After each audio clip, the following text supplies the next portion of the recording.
Impilo ofuna ukuyiphila, amaphupho akho ahlala enhliziyweni yakho, impumelelo obona yona, konke lokhu kukhona ukufinyeleleka kwakho futhi kuqala ngendlela okhuluma ngayo nawe uqobo.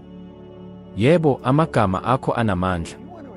Indlela okukhuluma ngayo nawe uqobo ichaza lokho okuzokudonsela, okuzokubonisa futhi okuzokufeza. Ufanele ukuphila impilo yamaphupho akho, futhi kusukela emizuzwini lapho uvuka khona, ekuphefumuleni ngakunye, unethuba lokudala impilo ofuna ukuyiphila. Kodwa-ke, kubalulekile ukuba ukhuthaze ingxoxo yangaphakathi ethokozisayo, egcwele amagama okukhuthaza, ithemba, kanye nokuzethemba ukuthi konke kungenzeka. Uma uqala ukuzihlonipha, amandla akho avunguza ku-frequency ehlukile, bese umthetho wokudonsela impahla uphendula kumuzwa wakho, hhayi kuphela kulokho okukhuluma. Uma ubheka esibukweni bese uqinisekisa, ngifanele konke okuhle okukhona emhlabeni, le ngxoxo akuyona nje umbhalo ongenalutho. Uma ukhuluma ngayo ngothando futhi uqinisekise, ulungisa ukwanda kwakho ukuze uvumelane nezinto ofuna ukuzithola. Wake wabona ukuthi uma uzizwa kahle, izinto ezinhle ziqala ukuhamba. Lokhu kuyinkomba yomthetho wokuvibrisa usebenza. Futhi nansi imfihlo, umbono uxhuma inhliziyo yakho nekusasa lakho. Vala amehlo bese ucabanga ngokucacile ukuthi usuphila impilo ofuna ukuyiphila. Kungaba kanjani ukuzizwa ukhululekile, uphelele, uphumelele? Yiziphi izinzwa? Iyini ukunambitha impumelelo? Zizwa ukubonga njengoba usunqobile konke, ngoba iqiniso ukuthi umhlaba uyaphendula kumuzwa wakho. Njengoba uvibrisa kakhulu ukubonga, izinkinga zivuleka ukuze leyo mpilo ibonakale emhlabeni wezimfanelo. Ukubonga kuyisiqalo. Bonga hhayi kuphela ngalokho okukhona, kodwa futhi ngalokho okulindelekile. Bonga kusengaphambili, ngiyabonga ngempumelelo esengiyinayo, njalo uma ukhombisa okuthile ngokholo nangezinga eliphakeme, uhlela kabusha ingqondo yakho futhi ulungisa umthamo wakho wokudonsa ukuze udonse izinto ozifunayo empilweni yakho. Isinyathelo sesibili, amandla okubona, noma ukubona ukuze ukholelwe. Nazi izimfihlo eziningi ezingavunyelwe, okubona kuphela kusebenza kahle uma ungalubona futhi uzwe ngesikhathi esisodwa. Akukafanele nje ukukhumbula okufuna, kufanele uzwe njengokuphila lokho okukhona. Phumula umzuzu okungenani imizuzu emihlanu usuku ngalunye, vala amehlo, futhi ubonise impilo okuthandayo. Izimfanelo zakho ziyaphenduka, uhamba emahashini owazithokozisayo, ufinyelela impumelelo yezezimali nokuphila okumele okukhumbule. Umbuzo omkhulu, ngabe ngizoba kanjani uma lokhu bekuphila? Lo mbuzo uvusa umqondo wakho, futhi izinzwa zifinyelela. Ngezizathu zokuzithokozisa emtumele unkomba imiflizi emqoka enganywabelwa. Umhlaba ophendula ngokucacisa kwengqondo. Isici sesibili, futhi mhlawumbe esinamandla kakhulu, ukuvumelana kwemizwa. Imizwa ifana nosheshisi olusheshisa noma luhlalisa ukuthuthukiswa kwakho. Uheha into ofeza yona, hhayi nje kuphela okucabanga ngakho. Uma ucabanga ngomcebo kodwa uzwa ukwesaba noma ukungabaza, ukuvumelana kwakho kwehluleka. Imfihlo yokuthola imiphumela esheshayo, ukuhlala emotweni efanayo nalokho ofisa ukuba khona, ngisho noma ungakaphumeleli ukufinyelela imigomo yakho. Zizwa injabulo, ukubonga, nokujabula kusukela manje, hhayi nje kuphela uma usufinyelele imigomo yakho. Uhlelo oluqinile ongalusebenzisa ukuprakthiza ukubonga. Lokhu kusho ukuthi uzizwa ubonga ngento ngaphambi kokuba iphumelele. Qala usuku lwakho uthi, ngiyabonga kakhulu ngempumelelo yonke esizoba sesandleni yami, ngiyabongela konke okuphakanyiswe kimi yizinkanyezi. Le mizwa yokubonga ithuthukisa ngokushesha umoya wakho, futhi ishesha ukusheshisa inqubo yokukhulisa. Njengoba umoya wakho uphakama, uthola izinto ofisa ukuzithola ngokushesha. Manje, sizobe sikhuluma ngesici sesithathu esibalulekile, ukusebenza okuqhubekayo okubhalwe ngaphansi kokukhuthazwa. Umthetho wokuhlola awugcini nje ngemicabango nemizwa, udinga futhi ukunyakaza. Kodwa-ke, akukhona wonke umsebenzi, kodwa lowo ophuma kulesi sikhumbuzo sangaphakathi. Uhlanga phakathi kokusebenza okungajwayelekile nokusebenza okuqhubekayo kwendalo kuvela lapho umphetho udinga ukuphusha kuzo zonke izibopho ezivulekile. Lokhu kunciphisa izinto namaphuzu ahamba ngemakethe yohwebo. Khipha izinkolelo ezikuvimbelayo. Isinyathelo sokuqala sokwephula lezi zivinyo zangaphakathi ukubona izinkolelo ezikuvimbelayo.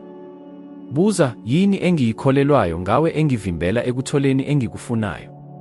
Yisiphi isisho engisiphinda-phinda ngawe mayelana nempumelelo, imali, ubudlelwane noma injabulo? Lezi zinkolelo zivela kuphi? Zifundiswe kimi noma zidalwe ngezinto engihlangabezane nazo esikhathini esedlule? Uma uqala ukubuza le mibuzo, uzoqala ukubona kahle izindaba ezidalwe umqondo wakho ezisebenza njengemidonsa engabonakali. Bhali kabusha indaba yakho, shintsha indlela obuka ngayo wena. Manje uma usubonile lezi zinkolelo ezikuvimbelayo, sekuyisikhathi sokushintsha indlela yakho yokucabanga. Indlela ephumelelayo yokwenza lokhu ukusebenzisa izisho ezinhle. Lokhu kusho ukuthi ungakwazi ukudala inguqulo entsha yokuphila kwakho ngokuguqula okukhuluma kahle ngawe. Noma nini uma inkolelo evimbelayo ivela, buyisela leyo nkolelo ngesisho esihle. Uma ucabanga ukuthi angikwazi ukukwenza lokhu, phendulela ngokushesha kube ngiyakwazi ukufinyelela izinhloso zami ngokuphelele. Umhlaba unxusa wonke amanyathelo engithathayo. Amagama anamandla, kodwa imizwa elandelayo iza namandla kakhulu. Lapho uqala ukusho izinto ezinhle ngawe, zenze ngokuzizwa okukhulu nangokuqiniseka, njengokuthi kube yiqiniso elingaguquki empilweni yakho.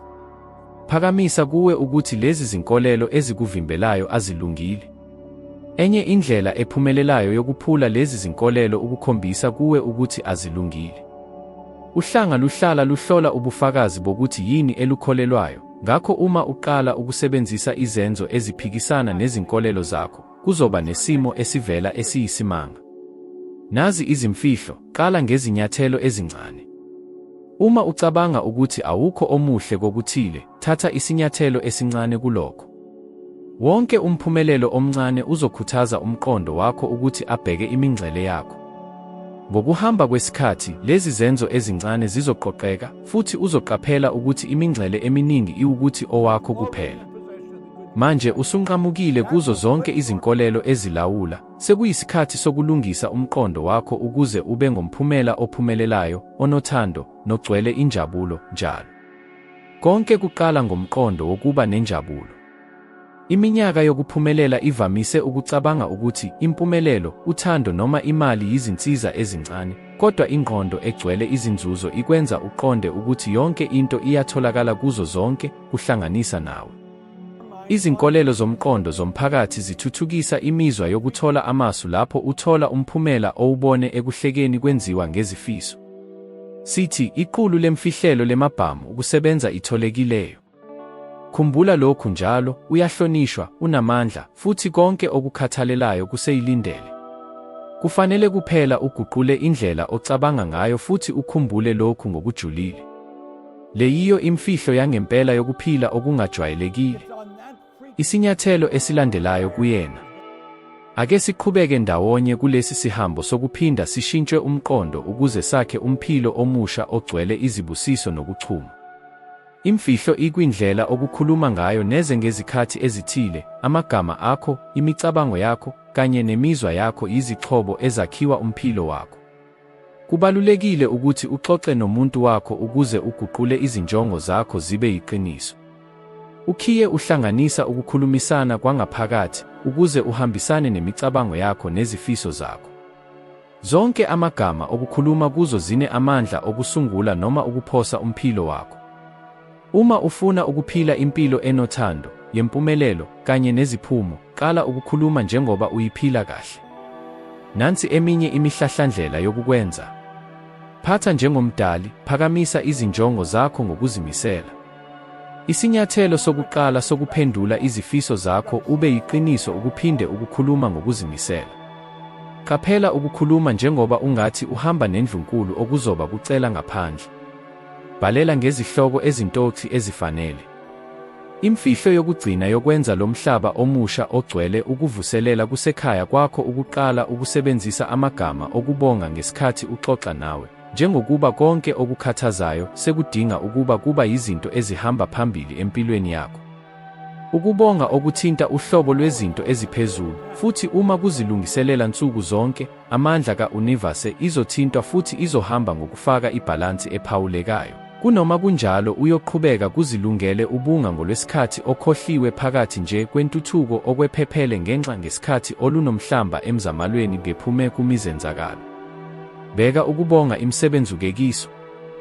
Uma lo mvidiyo ukulethele inkuthazo, bhala amazwi ambalwa okubonga enothando kumakholomu ezinkomba ngezansi. Ungazizwa ukhululekile ukwabelana ngezinkinga zakho noma vele uchaze izifiso zakho ngezindlela zokubonga kanye nomuzwa wokuthi sezifezekile. Khumbula njalo, ungumuntu wokukhanya futhi unelungelo lokuthola konke okuhle okukwazi ukunikeza leli universe elingenamkhawulo. Thembela kumandla akho angenamkhawulo kanye nekhono lakho lokudonsa konke okudingayo. Ukuphila kwakho kulomhlaba kuyisipho esiyigugu kubo bonke, ikakhulukazi kimi. Ngiyabonga ngenhliziyo yami yonke ngokuletha injabulo ngokuba khona kwakho lapha. Ukubonga kwami okuphakade. Ngiyabonga ngokubuka. Ungakhohlwa ukufaka ilike nokushiya amazwi okweseka umphakathi. Sizobonana kumvidiyo olandelayo.